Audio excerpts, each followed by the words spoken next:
आज का वीडियो है bronze era Indian body builders के बारे में कि वो बॉडी बिल्डिंग के बारे में कितना जानते थे और हम उनके बारे में कितना जानते हैं।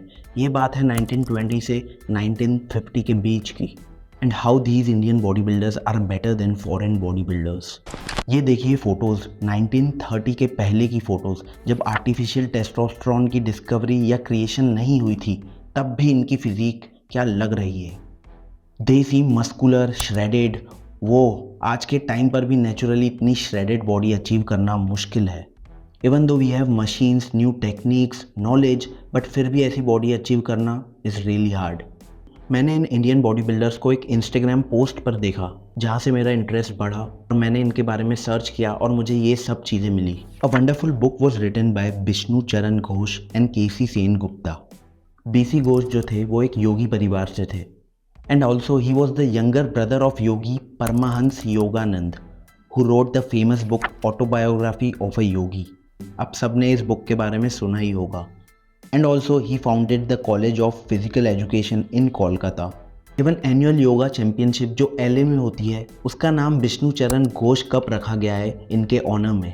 एंड बीसी घोष खुद और उनका पूरा परिवार योगा या योग करते थे। इंडिया की हिस्ट्री रही है कुश्ती, रेसलिंग, योगा और ऐसे ही कई स्पोर्ट्स में। बट बॉडी बिल्डिंग एक अलग जॉनर है। It is totally depend upon scientific methods.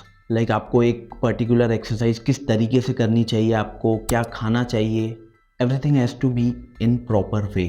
जो इनकी बुक थी muscle control and barbell exercise, it describes the methods these bronze era body builders do और use.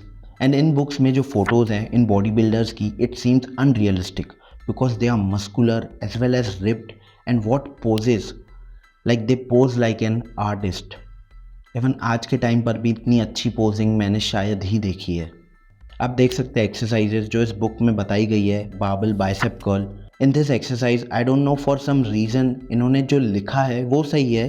They say to curl the barbell and bring it up to shoulder level, keeping your arms fixed and pressed against the legs, which is exactly जैसे हम आज perform करते हैं। But photo में mister Ghosh elbows को ऊपर ले गए, which is not the case, क्योंकि यहाँ शोल्डर्स यूज़ हो गए रादर देन बाइसेप्स। और भी कई एक्सरसाइजेस है जैसे बिहाइंड द नेक। पहले ये एक्सरसाइज बहुत की जाती थी बॉडी बिल्डर्स के द्वारा, पर धीरे धीरे समय के साथ साथ अब लोग उतनी एक्सरसाइज नहीं करते ये, बिकॉज ऑफ मोबिलिटी रिक्वायरमेंट और because of more injury chances.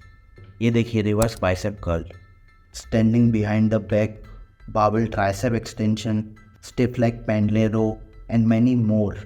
And the second part of book is dedicated to muscle control and posing.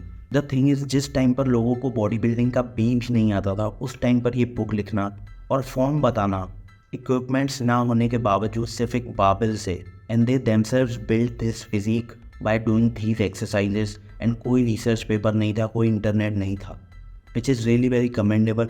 And बहुत ही ऑनर की बात है हम इंडियंस के लिए कि ये Indian body builders. BC Ghosh authored the muscle control part of the book and KC Sen Gupta authored the barbell training part of the book. एक और चीज़ आप देखोगे इंडियन बॉडी बिल्डर्स में और फॉरेन बॉडी बिल्डर्स में डिफरेंस क्या था। आप फॉरेन बॉडी बिल्डर्स की चेस्ट देखिए और इंडियन बॉडी बिल्डर्स की चेस्ट देखिए, there's lot of difference because foreign body builders की चेस्ट दिख ही नहीं रही है।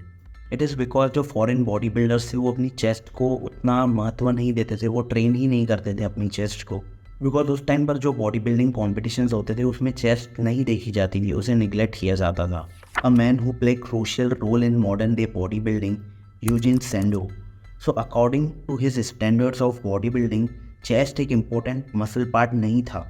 The aesthetic he chose to recreate was that of ancient Roman and Greek statues. मतलब जैसे उन स्टैचूज की बॉडी थी वो वैसी बॉडी बनाना चाहते थे और दिखाना चाहते थे, और वही मायना था उनका बॉडी बिल्डिंग का। तो उस वजह से वो चेस्ट ट्रेन नहीं करते थे, but Indian body builders train करते थे, और उनके बुक में एक एक्सरसाइज के बारे में भी दिखाया गया है। एंड जो ये ऑथर्स थे इन्होंने कई महान बॉडी बिल्डर्स को भी ट्रेन किया उस समय। 1950s के एक bodybuilder Monotosh Roy, who wins the Never Mr. Universe in 1951, proving the effectiveness and techniques of this book, taught by Mr. Ghosh and Mr. Gupta.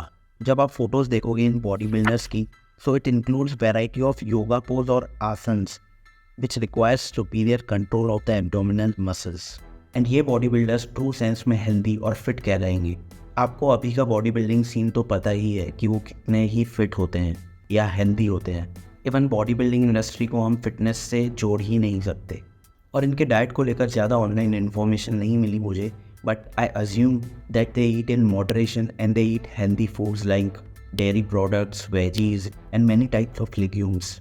और अगर ये इस टाइम पर जिंदा होते तो कोई शायद ही मानता कि ये नेचुरल है। मैं इसे एक कॉम्प्लीमेंट देने के वे में बोल रहा हूँ। एंड अगर आप सोच रहे हो कि बॉडी बिल्डिंग किसी दूसरे देश की देन है तो शायद आप गलत हो सकते हो। India was rich in every aspect. आप इंडिया की स्पोर्ट्स की बात कर लीजिए, इंडियन साइंटिस्ट के बारे में बात कर लीजिए, इंडिया का कल्चर हमेशा से ही रिच रहा है। It's just that we don't know much about our history and our culture.